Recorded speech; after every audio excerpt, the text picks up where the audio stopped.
الحمد لله رب العالمين الذي أنزل على عبده الكتاب ولم يجعل له عوجا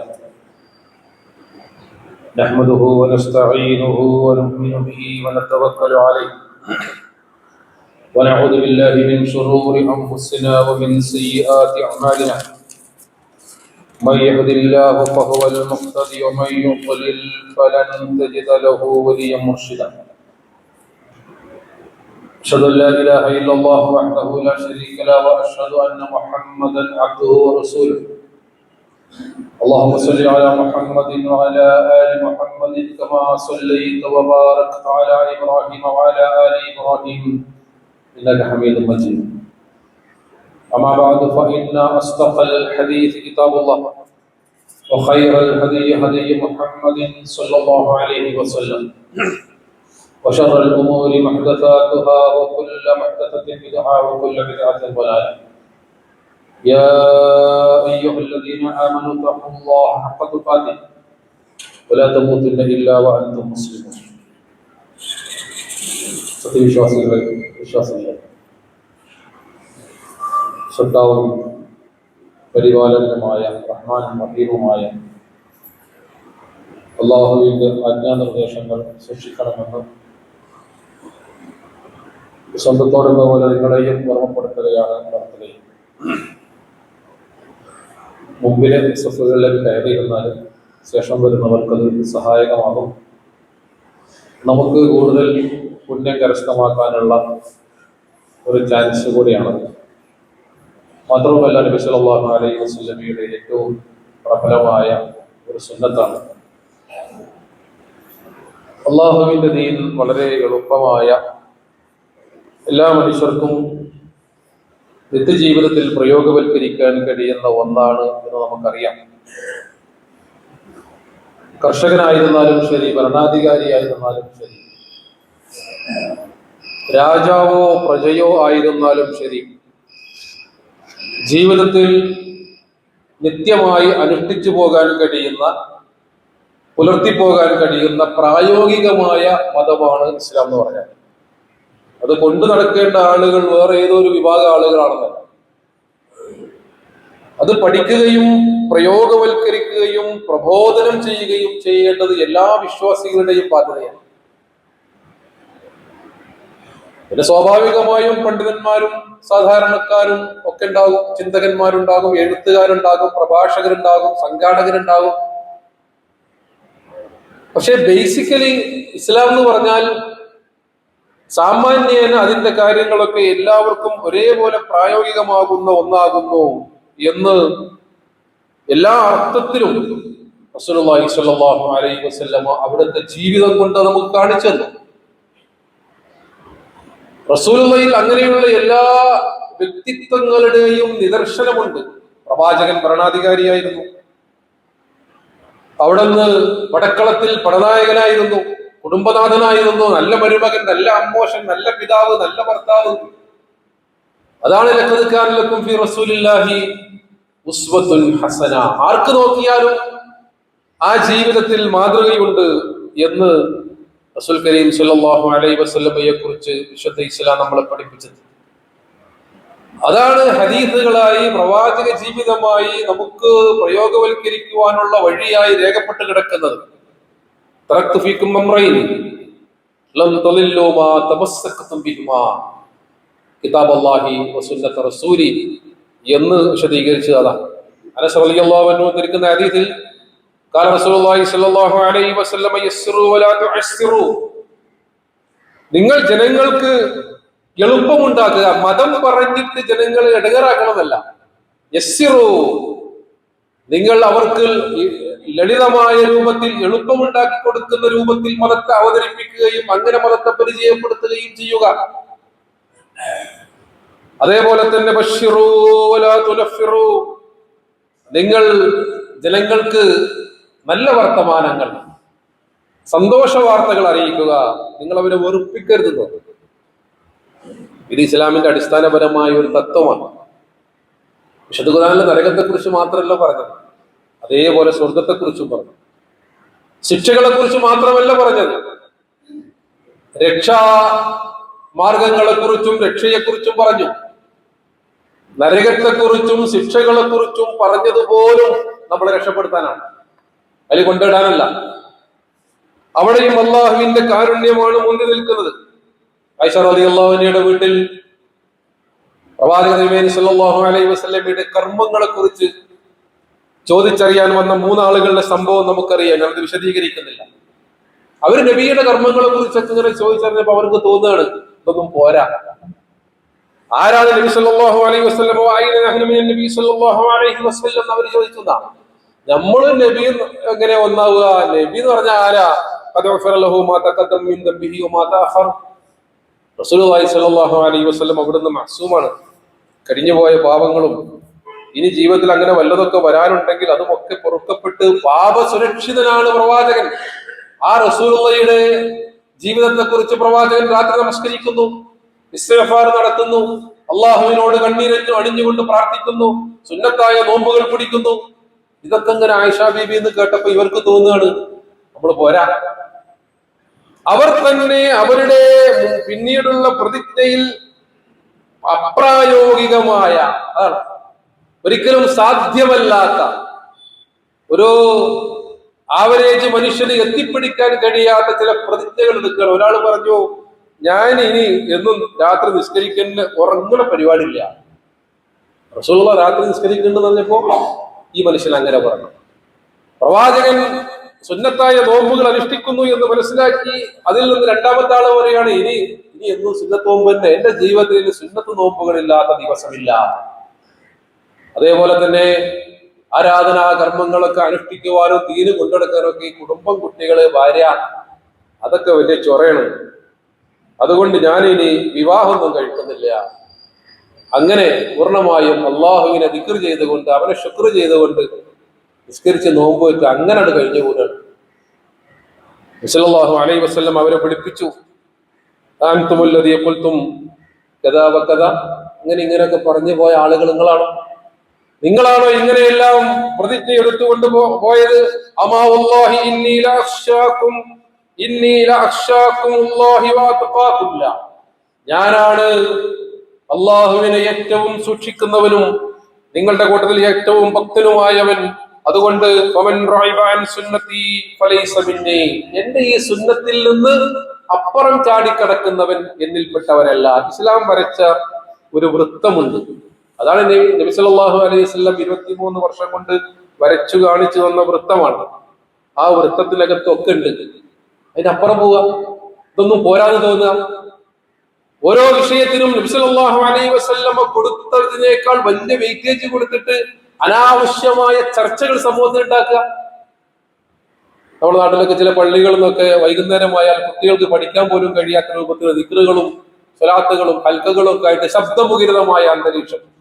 ഞങ്ങളാണ് ഈ നാട്ടിൽ ദീന് കൊണ്ടെടുക്കുന്ന ആൾക്കാരെന്ന് തെളിയിക്കാൻ പറ്റും. അയൽപ്പക്കത്തിന് പക്ഷേ ആ മുസ്ലിങ്ങളുടെ വീടായിരിക്കും. ഇപ്പൊ പരീക്ഷ സമയമൊക്കെ അടുത്തു വരാം. പല മഹല്ലുകളിലും വല്ലാത്ത ശല്യമാവാണ് ദീൻ. ഒരു പള്ളി നാട്ടിലുണ്ടാകും, ആൾക്കാർ പേടിക്കും. ഒരു പള്ളി നാട്ടിലുണ്ടാകുമ്പോൾ ആ നാട്ടുകാർ സന്തോഷിക്കണം. സമാധാനത്തിന്റെ കേന്ദ്രം, ആശ്വാസത്തിന്റെ കേന്ദ്രം, പരസഹായത്തിന്റെ കേന്ദ്രം, പ്രശ്നപരിഹാരത്തിന്റെ കേന്ദ്രം, ഭക്തിയുടെ കേന്ദ്രം. നാട്ടുകാരെ ശല്യപ്പെടുത്തുന്ന ഒന്നും ആയി മാറാൻ പാടില്ല. പക്ഷെ അങ്ങനെ പല പള്ളികളും നമ്മുടെ മഹല്ലുകളിലൊക്കെ ഉണ്ട്. കുടുസാക്കണം, ഇടങ്ങറാക്കണം. റസൂലുള്ളാഹി സ്വല്ലല്ലാഹു അലൈഹി വസല്ലം അവരോട് പറഞ്ഞത്, ഞാൻ സുന്നത്ത് നോമ്പുകൾ അനുഷ്ഠിക്കാറുണ്ട്, എന്റെ ജീവിതത്തിൽ പ്രയാസം ഉണ്ടാകുമ്പോൾ ഒഴിവാക്കാറുണ്ട്, രാത്രി കാലങ്ങളിൽ നിന്ന് നമസ്കരിക്കാറുണ്ട്, അത് പ്രയാസമുണ്ടാകുമ്പോൾ ചിലപ്പോൾ ധൈര്യം കുറക്കാറുണ്ട്, അതിൽ ഏറിയും കുറഞ്ഞുമൊക്കെ ഇരിക്കാറുണ്ട്. ഞാൻ കുടുംബജീവൻ നയിക്കുന്നുണ്ട്, എനിക്ക് ഭാര്യമാരുണ്ട്, മക്കളുണ്ട്. എന്നിട്ട് റസൂലുള്ളാഹി സ്വല്ലല്ലാഹു അലൈഹി വസല്ലം പറഞ്ഞത്, എന്റെ സുന്നത്തിൽ പെടുന്നതിനപ്പുറം അത് ആഗ്രഹിക്കുന്നവൻ എന്നിൽപ്പെട്ടവനല്ല, നമ്മിൽപ്പെട്ടവനല്ല എന്ന് പറഞ്ഞാൽ ഇസ്ലാമിൽപ്പെട്ടവനല്ല. ദീന് അല്ലാഹു സുബ്ഹാനഹു വ തആല ഒരാളെ കൊണ്ട് കഴിയാത്ത കാര്യങ്ങൾ കൽപ്പിക്കുകയില്ല. വിശുദ്ധ ഖുർആനിലെ സൂറത്ത് ഹജ്ജിലെ അവസാനത്തെ ആയത്തിൽ ഇബ്രാഹിം നബി അലൈഹിസ്സലാമിന്റെ മില്ലത്തിനെ കുറിച്ച് പറയുന്നിടത്ത്, മാ ജഅല അലൈക്കും ഫിദ്ദീനി മിൻ ഹറജ്, മതകാര്യങ്ങളിൽ യാതൊരു പ്രയാസവും നിങ്ങളുടെ മേലിൽ അല്ലാഹു ഉണ്ടാക്കിയിട്ടില്ല.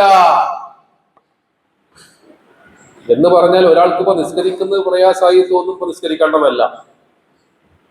ഒരു വിശ്വാസിയായ മനുഷ്യന് കൊണ്ടു നടക്കാൻ കഴിയുന്ന രൂപത്തിലാണ് മതമുള്ളത്. ഇബ്രാഹിം നബിയുടെ മാർഗം, ആ മില്ലത്ത് അതങ്ങനെയാണെന്ന് സൂറ ഹജ്ജിൽ അവസാനത്തെ ആയത്തിൽ, സൂറ അൽ ബഖറയിൽ അവസാനത്തെ ആയത്തിൽ ലാ യുകല്ലിഫുല്ലാഹു നഫ്സൻ ഇല്ലാ വുസ്അഹാ, ഒരു നഫ്സിനോടും അള്ളാഹു അതിന് കഴിയാത്ത കാര്യങ്ങൾ കൽപ്പിക്കുകയില്ല. നോക്കൂ നിങ്ങൾ, ഇസ്ലാമിൽ ഒരാൾക്ക് മെമ്പർഷിപ്പ് കിട്ടണമെങ്കിൽ അയാള് അനുഷ്ഠിക്കേണ്ട കർമ്മമാണ് നമസ്കാരം എന്ന് പറഞ്ഞാൽ. നമസ്കാരം ഒരാൾ ഒഴിവാക്കിയാൽ അയാൾ ഇസ്ലാമിൽ നിന്ന് പുറത്താണ്. അൽ അഹ്ദുല്ലദീ ബൈനനാ വബൈനഹും അസ്സലാ, നമ്മുടെയും അവരുടെയും ഇടയിലുള്ള വ്യത്യാസം നമസ്കാരമാണെന്ന് പറഞ്ഞാൽ, നമ്മളെന്ന് പറഞ്ഞാൽ വിശ്വാസികളായ ആളുകൾ, അവരെന്ന് പറഞ്ഞാൽ അവിശ്വാസികളായ ആളുകൾ. വിശ്വാസിയെയും അവിശ്വാസിയെയും തരംതിരിക്കുന്ന അതിന്റെ മാനദണ്ഡമായി, ക്രൈറ്റീരിയയായി ഇസ്ലാം പഠിപ്പിച്ചത് നമസ്കാരമാണ്. ആ നമസ്കാരം ഉപേക്ഷിക്കുന്നവൻ അവൻ തറകഹാ ഫഖദ് കഫറ, അത് ഉപേക്ഷിക്കുന്നവൻ കാഫിറാണെന്നാണ്. അതീവ ഗൗരവമായി നമ്മൾ ആലോചിക്കേണ്ട വിഷയമാണ്. ജീവിതത്തിൽ നമസ്കാരം ഒഴിവാക്കി പോകാൻ പാടില്ല. ആ നമസ്കാരം യാത്രികനാണോ? നോക്കൂ നിങ്ങൾ, മതം എത്ര ലളിതമായിട്ട് അത് വിശദീകരിക്കുന്ന ഇസ്ലാം. യാത്രികനാണോ? നിങ്ങൾക്കത് ഒരുമിച്ച് ഒരേ സമയത്ത് നിസ്കരിക്കാം. ഞാൻ അസറിന്റെ സമയത്ത് യാത്രയിലായിരിക്കും, ഇറങ്ങാൻ കഴിയില്ല, വാഹനത്തിലായിരിക്കും, അല്ലെങ്കിൽ പോകുന്ന പ്രദേശത്തൊന്നും പള്ളികൾ ഉണ്ടാകാൻ സാധ്യതയില്ല, അല്ലെങ്കിൽ ഒരു ആശുപത്രി കേസിന് പോവുകയാണ്, ഇസ്ലാം അനുവദിച്ച ഒരു പരിപാടിയിൽ പങ്കെടുക്കാൻ പോവുകയാണ്. അവിടെ എത്തുമ്പോ പിന്നെ അവിടെ എത്തിയിട്ട് നിസ്കരിച്ച് വരാൻ നേരം ഉണ്ടാവില്ല. അനുവദനീയമായ യാത്ര. അവിടെ ളുഹറിന്റെ നേരത്തെ തന്നെ ഒരുമിച്ച് നിസ്കരിക്കാം. വീട്ടിൽ നിന്ന് ഇറങ്ങുമ്പോൾ തന്നെ എന്ത് ചെയ്യുക? ഒരുമിച്ച് നിസ്കരിക്കാം. വീട്ടിൽ നിന്നാകുമ്പോ നാലും നിസ്കരിക്കണം. വീട്ടിൽ നിന്ന് പോയി വഴിയിൽ നിന്നാണെങ്കിലോ രണ്ടും മതി. ജമ്മു ആക്കാം, കസൂറോ ആക്കാം. ഒരാൾ യാത്ര കഴിഞ്ഞ് മടങ്ങി വരുമ്പോ വഴിയിൽ നിന്നാണെങ്കിൽ അസറിന് അവരാണ് 100 നിസ്കരിച്ചിട്ടില്ല. അപ്പൊ എന്ത് ചെയ്യാ? ളുഹറും അസറും രണ്ടും നിസ്കരിക്കാം. എന്നാ അയാൾ വീട്ടിലെത്തിയിട്ട് നിസ്കരിക്കുകയാണെങ്കിലോ അപ്പൊ രണ്ടും പോരാ. വീട്ടിലെത്തിയാൽ പിന്നെ 4 നിസ്കരിക്കണം. പല ആളുകൾക്കും പലപ്പോഴും തെറ്റിദ്ധാരണയുടെ ഒരു വിഷയമായതുകൊണ്ട് സാന്ദർഭികമായി സൂചിപ്പിച്ചു എന്ന് മാത്രം. പള്ളിയിൽ ഇങ്ങനെ വന്നപ്പോൾ ജമാഅത്ത് ഇങ്ങനെ നടക്കുന്നുണ്ട്. അപ്പൊ അതേതാ നടക്കുന്നത്? അപ്പൊ അസറാണ്. നമ്മളാണെങ്കിൽ 100 നിസ്കരിച്ചിട്ടില്ല. അപ്പൊ എന്താ ചെയ്യാ? ചില ആളുകളൊക്കെ പള്ളിയിൽ ഇങ്ങനെ മുക്കിലും മൂലയിലൊക്കെ മാറി എന്ന് ചർച്ച ചെയ്യുന്നതാണ്. അപ്പൊ ചെയ്യേണ്ടത് ആ ജമാഅത്തിൽ കൂടണം. നമ്മുടെ നിയ്യത്ത് എന്താണ്? ളുഹറാണ്.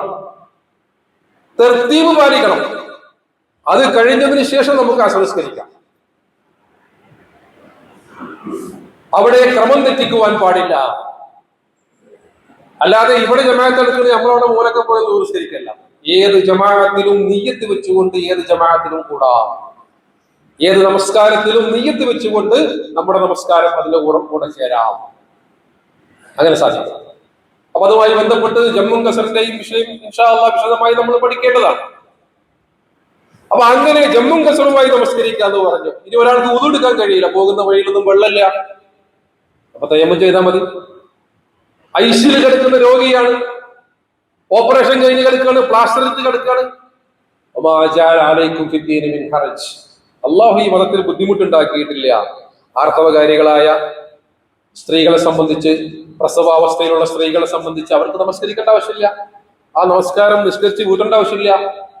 നോമ്പാണെങ്കിൽ വീട്ടിയാൽ മതി. ഒരാൾ ഇന്ന് ഇസ്ലാമിലേക്ക് വന്നു, അയാൾക്ക് കഴിഞ്ഞ നമസ്കാരമൊക്കെ വീട്ടണോ? വേണ്ട. ഇതിനെളുപ്പമാണ്. കുട്ടികളായ ആളുകൾ, സ്ഥിരബുദ്ധിയില്ലാത്ത ആളുകൾ, അവർക്ക് നമസ്കരിക്കേണ്ട ആവശ്യമില്ല. അങ്ങനെ ഇസ്ലാം ആയിത്തീരാൻ ഒരാൾക്ക് നിർബന്ധമായി നിശ്ചയിച്ച നമസ്കാരത്തിൽ പോലും എത്ര വലിയ ഇളവാണ് ഇസ്ലാം അനുവദിക്കുന്നത്. നിൽക്കാൻ കഴിയാത്ത മനുഷ്യന് ഇരുന്നാൽ മതി. നിൽക്കാൻ കഴിയുന്നവർ നിൽക്കുന്ന ചെയ്യണം. ചില പള്ളികളിലൊക്കെ ഇപ്പോ കസേരകളുടെ എണ്ണം കൂടി വരുന്നത്. മുട്ട് മടങ്ങാൻ കഴിയുന്ന ആളുകൾ ഇരുന്നാൽ ആ നമസ്കാരം ശരിയാവുകയില്ല എന്നാണ് പണ്ഡിതന്മാരുടെ അഭിപ്രായം. നമ്മൾ വളരെ ഗൗരവത്തിൽ ആലോചിക്കണം. ഏതായാലും കുറച്ച് കസേരകളുണ്ട്, ചെറിയൊരു വേദന ഉണ്ട്, ഇരിക്കാൻ പറ്റില്ല കേട്ടോ. സുജൂദിൽ പോകാൻ പ്രയാസം ഉണ്ടെങ്കിലും മുട്ട് മടങ്ങുമെങ്കിലും ഇരിക്കണം. സുജൂദിൽ എങ്ങനെയാണോ പോകാൻ കഴിയുക അങ്ങനെ നിലവിളിച്ചാൽ മതി. അല്ലാതെ എവിടെയെങ്കിലും ഒരു ചെറിയ വേദന ഉണ്ടാകുമ്പോഴേക്ക് കസേരയിൽ ഇരിക്കാമെന്ന് ആരും ധരിച്ചു പോകരുത്. നമസ്കാരം പാത്രമായി പോകും. കാരണം ചില പള്ളികളിലൊക്കെ പോയാൽ ചിലപ്പോൾ നിൽക്കുന്നതിനേക്കാളും കൂടുതൽ ആൾക്കാർ ചെറുപ്പക്കാരൊക്കെ ഇരുന്ന് നിസ്കരിക്കാം. അപ്പൊ അത് നമ്മുടെ മനസ്സാക്ഷിയോട് നമ്മൾ ചോദിക്കേണ്ടുന്ന ചോദ്യമാണ്. നിൽക്കാൻ കഴിയാത്തവന് ഇരിക്കാൻ കഴിയാത്തവന് കിടന്ന് നിസ്കരിക്കാം. കിടന്നിട്ടും ഒരാൾക്ക് അംഗങ്ങളൊന്നും ചലിപ്പിക്കാൻ കഴിയുന്നില്ല, മനസ്സിലാ നമസ്കാരത്തിന്റെ ചലനങ്ങൾ കൊണ്ടുവന്നാൽ മതി. ഇങ്ങനെ ഇസ്ലാം ലളിതമാക്കി. നോമ്പിന്റെ കാര്യം എടുത്ത് നോക്കൂ. നോമ്പിനെ കുറിച്ചുള്ള ഹുക്മുകൾ വിശദീകരിക്കുന്നിടത്ത് ഖുർആൻ പറഞ്ഞത് യുരീദുല്ലാഹു ബിക്കുമുൽ യുസ്റ വലാ യുരീദു ബിക്കുമുൽ ഉസ്ർ. അല്ലാഹു നിങ്ങൾക്ക് എളുപ്പമാണ് ഉദ്ദേശിക്കുന്നത്. നിങ്ങൾ രോഗികളാണോ, നിങ്ങൾ ഗർഭിണിയാണോ, നിങ്ങൾ മുലയൂട്ടുന്ന സ്ത്രീയാണോ, നിങ്ങൾ യാത്രക്കാരനാണോ, പ്രയാസാണോ, നോമ്പ് നോൽക്കണ്ട. ആരോഗ്യം തിരിച്ചു കിട്ടുമ്പോ മതി. ഇനി നിങ്ങൾക്ക് ആരോഗ്യം തീരെ തിരിച്ചു കിട്ടില്ലെന്നാണോ, നിങ്ങൾ മുദ്ദു കൊടുത്താൽ മതി, പ്രായശ്ചിത്തം ചെയ്താൽ മതി. സാധുവായ ഒരാൾക്ക് അതിന്റെ കണക്കനുസരിച്ചുള്ള അന്നം, അതിനുള്ള പൈസ കൊടുത്താൽ മതി, ഭക്ഷണം കൊടുത്താൽ മതി. അള്ളാഹു നോമ്പില് ഇളവുകൾ വിശദീകരിച്ചു. ഹജ്ജിന്റെ വിഷയത്തിലാണെങ്കിലോ, ഇസ്ലാമിന്റെ പഞ്ചസ്തംഭാണ് ഹജ്ജ് എന്ന് പറഞ്ഞാൽ. ഇസ്ലാമു അലാ ഖംസിൻ. ഈ 5 തൂണുകളിലാണ് ഇസ്ലാം എന്ന് പറയുന്ന മഹാസൗധം പടുത്തുയർത്തിയിരിക്കുന്നത്. ആ സ്തംഭത്തിൽപ്പെട്ട ഒരു സ്തംഭം എല്ലാവർക്കും നിർബന്ധം. പൈസ ഉള്ളവൻ പോയാൽ മതി, ആരോഗ്യമുള്ളവൻ പോയാൽ മതി. സക്കാത്ത് അങ്ങനെയല്ലേ? സക്കാത്ത് മറ്റൊരു സ്തംഭമല്ലേ? ആ സക്കാത്ത് കടം വാങ്ങിയിട്ട് സക്കാത്ത് കൊടുക്കണം. ഒരാൾക്ക് അയാളുടെ പ്രാഥമികമായ ചിലവുകളൊക്കെ കഴിച്ച് 1 ലക്ഷം രൂപ ഒരു വർഷം നീക്കിയിരിപ്പുണ്ട്, 2.5% ആവറേജ്. പിന്നെ സമ്മാനമായി കിട്ടിയത്, കൃഷിയിൽ നിന്ന് കിട്ടുന്നത്, നനച്ചുണ്ടാക്കാതെ കിട്ടുന്നത്, നിധിയായി കിട്ടിയത്, അതിനൊക്കെ വേറെ പെർസെന്റേജ് ഉണ്ട്. ആവറേജ് സാധാരണ നമ്മൾ കൊടുക്കുന്ന സ്വാഭാവികമായ വരുമാനങ്ങൾക്ക് എല്ലാ ചെലവുകളും കഴിച്ച് 1 ലക്ഷം രൂപ എന്റെ അക്കൗണ്ടിൽ ബാക്കിയുണ്ടെങ്കിൽ കൊല്ലത്തില് 97,500 രൂപയും എന്റേതാണ്. 2,500 രൂപ പഠിച്ചോണ്ട് അത് കൊടുത്തില്ലെങ്കിൽ ഈ 97,500 ശരിയാവില്ല. നല്ല വിഭവസമൃദ്ധമായ സദ്യ ഉണ്ടാക്കി അതിൽ അല്പം വിഷം കലർന്നിരിക്കുന്നു എന്ന് പറഞ്ഞാൽ പിന്നെ വിളമ്പൂലല്ലോ. പക്ഷെ അത് ആർക്കേ ഉള്ളൂ? സമ്പന്നനായ മനുഷ്യന് മാത്രമേ ഉള്ളൂ. അബൂ തഅലബ റളിയല്ലാഹു അൻഹു ഉദ്ധരിക്കുന്ന ഹദീസിൽ റസൂലുള്ളാഹി സ്വല്ലല്ലാഹു അലൈഹി വസല്ലം പറഞ്ഞു, ഇന്നല്ലാഹ തആല ഫറദ ഫറാഇല വലാ തുദാഇഉഹാ. അല്ലാഹു നിർബന്ധമായ കാര്യങ്ങൾ നിങ്ങളോട് കൽപ്പിച്ചിരിക്കുന്നു, അതിൽ നിങ്ങൾ ഉപേക്ഷ വരുത്തരുത്. വഹദ്ദ ഹുദൂദൻ വലാ തുഅതദൂഹാ. അല്ലാഹു നിങ്ങൾക്ക് ചില പരിധികൾ നിശ്ചയിച്ചിരിക്കുന്നു, ചില പരിധികൾ. ആ പരിധികൾ നിങ്ങൾ ലംഘിക്കരുത്. മദ്യം കുടിക്കാൻ പാടില്ല എന്ന് പറഞ്ഞാൽ എന്താ? നമുക്ക് പഴച്ചാറുകൾ കുടിക്കാം, തേന് കുടിക്കാം, ചായ കുടിക്കാം, മറ്റു പാനീയങ്ങൾ കുടിക്കാം. അതേപോലെ അള്ളാഹു അനുവദനീയമാക്കി എന്തെല്ലാം സാധനങ്ങൾ കുടിക്കാൻ, ഒരാൾ മദ്യം തന്നെ കുടിക്കാൻ പാടില്ല. അപ്പൊ അവിടെ ഒരു അത് അള്ളാഹുവിന്റെ ഒരു പരിധിയാണ്. പന്നി മാംസം കഴിക്കണ്ടെന്ന് പറഞ്ഞു. നമുക്ക് ഒട്ടകത്തിന്റെ മാംസം കഴിക്കാലോ, ആട്ടുമാംസം കഴിക്കാലോ, മാടുകളുടെ മാംസം കഴിക്കാം, പക്ഷികളുടെ മാംസം കഴിക്കാം, മത്സ്യം കഴിക്കാം. ഒരു പന്നി. അതേപോലെ തന്നെ പലിശ വാങ്ങരുതെന്ന് പറഞ്ഞു. അഹല്ലല്ലാഹുൽ ബൈഅ വഹറമ റിബ. നിങ്ങൾ പലിശ വാങ്ങേണ്ട, അത് ഹറാമാക്കിയിരിക്കുന്നു. കച്ചവടം ചെയ്യാം, ജോലി ചെയ്യാം, മറ്റു ധനാഗമന മാർഗങ്ങളിൽ നിങ്ങൾക്ക് സമ്പാദിക്കാം എന്ന് ഇസ്ലാം പറഞ്ഞു. ഇവിടെ ഇസ്ലാമിനെ വിമർശിക്കുന്ന ആളുകളൊക്കെ എന്താ പറയാറുള്ളത്? സാമൂഹ്യ മാധ്യമങ്ങളിലൊക്കെ യൂട്യൂബിലൊക്കെ ഇപ്പോ വ്യാപകമായി ഇസ്ലാം എന്ന് പറഞ്ഞാൽ കൊണ്ടു നടക്കാൻ കഴിയാത്ത, അപരിഷ്കൃതമായ, ഒരിക്കലും താങ്ങിയാൽ പൊങ്ങാത്ത മനുഷ്യന്റെ എല്ലാ ജീവിത സുഖങ്ങളെയും ആസ്വാദനങ്ങളെയും രസങ്ങളെയും റദ്ദ് ചെയ്യുന്ന ഒരു മതമാകുന്നു എന്നിങ്ങനെ വ്യാപകമായി പ്രചരിപ്പിക്കാൻ കേൾക്കുമ്പോ ചില ആൾക്കാർക്ക് തോന്നുകയാണ് ശരിയല്ലോ. ശരിയല്ല. 1-2 പതിറ്റാണ്ട് കാലം യുക്തിവാദത്തിന് വേണ്ടി ജീവിതം ഒഴിഞ്ഞുവെച്ച് അതിന്റെ പ്രഭാഷകനായി, പ്രചാരകനായി നടന്ന PM അയ്യൂബ് മൗലവി ഇസ്ലാമിന്റെ ശാദ്വല തീരത്തേക്ക് നടന്നു വന്നപ്പോൾ അദ്ദേഹം പറഞ്ഞത്, ഇന്ന് യുക്തിവാദം എന്ന് പറയുന്ന പേരിൽ, അല്ലെങ്കിൽ ശാസ്ത്രബോധം വളർത്തുക എന്നൊക്കെ പറയുന്നതിന്റെ പേരിൽ ഇന്ന് നടന്നുകൊണ്ടിരിക്കുന്നത് ശാസ്ത്രബോധം വളർത്താനുള്ള പ്രചാരണങ്ങളോ യുക്തിചിന്തയെ ഉദ്ദീപിപ്പിക്കാനുള്ള പ്രവർത്തനങ്ങളോ ഒന്നുമല്ല. അത് വെറും ഇസ്ലാം വിമർശനം മാത്രമാണ്. യുക്തിചിന്തയുടെയോ ശാസ്ത്രത്തിന്റെയോ ന്യായാന്യായങ്ങൾ പഠിപ്പിക്കുന്നതിന് പകരം ഇസ്ലാമിനെ വളരെ മോശമായി പോസ്റ്റ്മോർട്ടം ചെയ്ത് വൃത്തിഹീനമായി അവതരിപ്പിക്കുന്ന, അപ്പോ ഇസ്ലാമിനകത്ത് തന്നെ നിൽക്കുന്ന ആളുകൾക്ക് തോന്നുകയാണ് ശരിയാണ് കേട്ടോ, അതിൽ യാതൊരു ശരിയില്ല, അള്ളാഹുവിന്റെ ദീൻ എളുപ്പമാകുന്നു. എന്നിട്ട് റസൂലുള്ളാഹി സ്വല്ലല്ലാഹു അലൈഹി വസല്ലം ഹദീസിൽ പറഞ്ഞു, വഹറമ അശിയാ ഫലാ തൻതഹികുഹാ. അള്ളാഹു ചില കാര്യങ്ങൾ ഹറാമാക്കിയ നിങ്ങൾ ലംഘിക്കരുത്. വസഖത അൽ അശിയാ, റഹ്മത്തല്ലക്കും. ചില കാര്യങ്ങളെ കുറിച്ച് പടച്ചവൻ മൗനം പാലിച്ച കാര്യങ്ങൾ, അത് നിങ്ങൾക്കുള്ള റഹ്മത്താണ്. അതിന്റെ പിന്നാലെ കൂടി ചുഴിഞ്ഞ് ചികഞ്ഞ് അന്വേഷിച്ച് ഇപ്പൊ നമ്മുടെ നാട്ടിലൊക്കെ ചില കാര്യങ്ങൾ കേൾക്കുമ്പോൾ അങ്ങനെ തോന്നും. ചില അനാവശ്യമായ ചർച്ചകൾ സമൂഹത്തിൽ കൊണ്ടുവന്ന് അതിന്റെ പിറകെ പോയി അത് പുറത്തെടുത്തിട്ട് അങ്ങാടിയിൽ അത് ചർച്ചയാക്കി അങ്ങനെ മുസ്ലിം സമൂഹത്തിന്റെ ഊർജവും ചിന്താശേഷിയും ഒക്കെ അതിന്റെ പിന്നാലെ പോയി. വിശുദ്ധ ഖുർആൻ പറഞ്ഞ സൂറ മറിയമിൽ 64-ാമത്തെ ആയത്തിൽ ഇതൊക്കെ പഠിച്ചവൻ മറന്നതുകൊണ്ടല്ലോ. ഒമാകാന റബ്ബുക നസിയ, നിന്റെ റബ്ബ് മറക്കുന്നവനല്ല. പഠിച്ചവൻ ചില കാര്യങ്ങൾക്ക് അത്ര പ്രാധാന്യം കൊടുത്തിട്ടുണ്ട്. ചില കാര്യങ്ങളെ കുറിച്ച് മൗനം പാലിച്ച കാര്യങ്ങളുണ്ട്. നമ്മളതിന്റെ പിന്നാലെ പോയി. അത് നബി അലൈഹി സ്വലാത്തു വസ്സലാമും ഹവ്വാ ബീവിയും സ്വർഗത്തിൽ ഒരു പഴം കഴിച്ചിട്ട് പുറത്തായി എന്ന് പറഞ്ഞാൽ അപ്പൊ ആ പഴയതാ, അത് ആപ്പിളാണോ, അത് പേരൊക്കെയാണോ? നമ്മളതിന്റെ ബാക്കിൽ ഗവേഷണം നടത്താൻ പോകേണ്ട ആവശ്യമില്ല. ഇസ്ലാം അങ്ങനെ ചില കാര്യങ്ങളെ കുറിച്ച് പറഞ്ഞു പോയിട്ടുണ്ട്. ആ പറഞ്ഞു പോയ കാര്യങ്ങളെ കുറിച്ച് എങ്ങനെയാണോ അള്ളാഹുവിന്റെ അസ്മാ സിഫാത്തുകളെ കുറിച്ച് എങ്ങനെയാണ് പഠിച്ചവന്റെ കണ്ണ്, പഠിച്ചവന്റെ കൈ, പഠിച്ചവന്റെ നോട്ടം എന്നൊക്കെ പറഞ്ഞാൽ അത് എങ്ങനെയാണോ ഖുർആൻ പറഞ്ഞ് അങ്ങനെ മനസ്സിലാക്കുക. അതിനെ വിശദീകരിക്കാനും അതിന് ചർച്ചക്കും അതിന്റെ പിന്നാലെ പോയി കഴിഞ്ഞാലും നമുക്ക് റസൂലുള്ളാഹി സ്വല്ലല്ലാഹു അലൈഹി വസല്ലം പറഞ്ഞ ഒരു ഹദീസിൽ ദീൻ എളുപ്പമാണെന്നും ആ ദീനിനെ കടുപ്പിക്കാൻ നോക്കിയാൽ ആരാണോ അത് കടുപ്പിക്കാൻ നോക്കിയത് അവരതുകൊണ്ട് കുടുങ്ങുന്നു റസൂലുള്ളാഹി പറഞ്ഞു. പലപ്പോഴും നമ്മുടെ നാട്ടിൽ പൗരോഹിത്യം മതത്തിന്റെ പേരിൽ അങ്ങനെ അനാചാരങ്ങൾ ഇങ്ങനെ ഉണ്ടായി. സഹീഹുൽ ബുഖാരിയിലെ കിതാബുൽ ഈമാനിന് ഇന്നദ്ദീന യുസ്റുൻ എന്ന് പറയുന്ന ഒരു ബാബ് തന്നെയുണ്ട്. മതം എന്ന് പറഞ്ഞാൽ എളുപ്പമാകുന്നു എന്ന് പഠിപ്പിക്കാൻ ബാബു എന്ന് പറഞ്ഞാൽ അതിനെ കുറിച്ച് അധ്യായം. മതം എളുപ്പമാകുന്നു. അങ്ങനെ അള്ളാഹുവിന്റെ ലളിതമായ ദീൻ. ജുമാക്ക് വന്ന ആളുകളോട് ജുമാ പിരിഞ്ഞു പോയാൽ ഫന്തശിറൂഫിൽ അർള്, നിങ്ങൾ പള്ളിയിൽ തന്നെ ഇരുന്നോളിന്നല്ല, ഫന്തശിറൂഫിൽ അർള്, നിങ്ങൾ ഭൂമിയിൽ വ്യാപരിച്ചു കൊള്ളുക. അള്ളാഹുവിന്റെ അനുഗ്രഹത്തിൽ നിങ്ങളുടെ ജോലി, നിങ്ങളുടെ കച്ചവടം, നിങ്ങളുടെ കുടുംബം, നിങ്ങളുടെ സമൂഹം, നിങ്ങളുടെ ഏർപ്പാടുകൾ ഇതൊക്കെ വ്യാപൃതരാകണമെന്ന് ഇസ്ലാം പഠിപ്പിച്ചു. ഹജ്ജ് കഴിഞ്ഞു പോകുന്ന മനുഷ്യന്മാരോട് പറഞ്ഞു. അങ്ങനെ ഇസ്ലാം മനുഷ്യ ജീവിതത്തിന്റെ എല്ലാ മേഖലകളെയും അത് പരിഗണിക്കുകയും അതിന് പരിഹാരം നിർദ്ദേശിക്കുകയും അത് എളുപ്പമാക്കി കാണിച്ചു കൊടുക്കുകയും ചെയ്തു. നിസ്കരിക്കുമ്പോൾ അങ്ങനെ പറയുന്ന ഒരു കുട്ടിയുടെ കരച്ചിൽ കേട്ടപ്പോൾ നമസ്കാരത്തിന്റെ ദൈർഘ്യം കുറച്ച് ഹബീബായ സല്ലല്ലാഹു അലൈഹി വസല്ലം 10,000 ആളുകൾ നിസ്കരിക്കാൻ ചോദിച്ചു. 10,000 ആളുകൾ നിസ്കരിക്കുമ്പോൾ പിറകിൽ നിന്ന് ഒരു കുഞ്ഞിന്റെ കരച്ചിൽ കേൾക്കുമ്പോൾ ആ മാതാവ് പ്രയാസപ്പെടുന്നു എന്ന് മനസ്സിലാക്കി ചെറിയ സൂറത്ത് ഓതിയിട്ട് പെട്ടെന്ന് അവസാനിപ്പിക്കാൻ പറഞ്ഞ കാരുണ്യത്തിന്റെ മതമാണ് ഇസ്ലാം.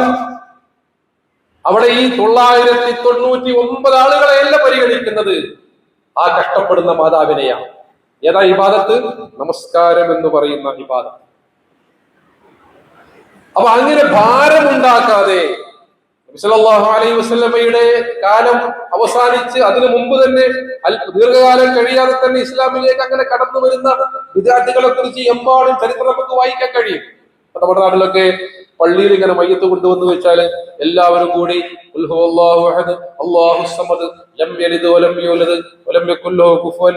കേൾക്കുമ്പോൾ തന്നെ ഈ പള്ളിയിൽ നിൽക്കുന്ന ആൾക്കാരെ കൂടി ഇങ്ങനെ ഒരു വിഷയം ഒരു ഭക്തിസാന്ദ്രമായ അന്തരീക്ഷം ഉണ്ടാകുന്നത് ശരിയാണ്.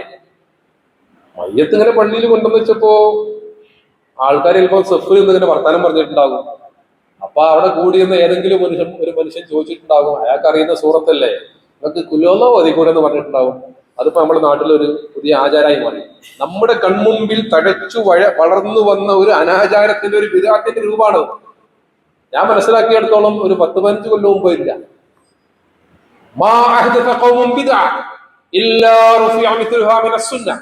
സുന്നത്തിൽ നിന്ന് ഒന്നിനെ ഉയർത്തിയിട്ടല്ലാതെ ഒരു സമൂഹത്തിന് ബിദ്അത്ത് സ്ഥാപിക്കാൻ കഴിയില്ല എന്നാണ്. ഈ മരിച്ച മനുഷ്യനെ കുറിച്ച് ആലോചിച്ച് നാളെ ഇതേപോലെ നമ്മളും കിടക്കേണ്ടവരാണ്.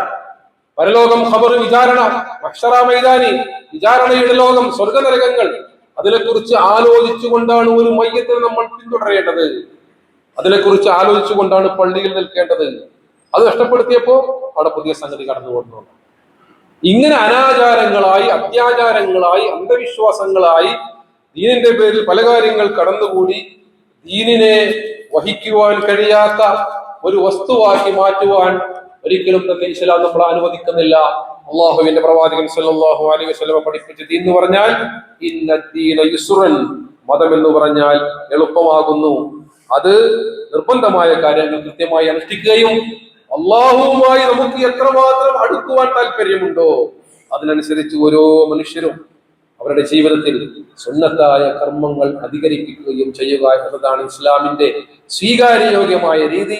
അള്ളാഹുവിന്റെ പ്രവാചകൻ കാണിച്ചു തന്ന ആ രൂപത്തിൽ വിശുദ്ധ ഖുർആനും പ്രവാചകചര്യയും അനുസരിച്ച് മുന്നോട്ട് പോകുവാൻ അവൻ നമ്മെ എല്ലാവരെയും അനുഗ്രഹിക്കുമാറാകട്ടെ.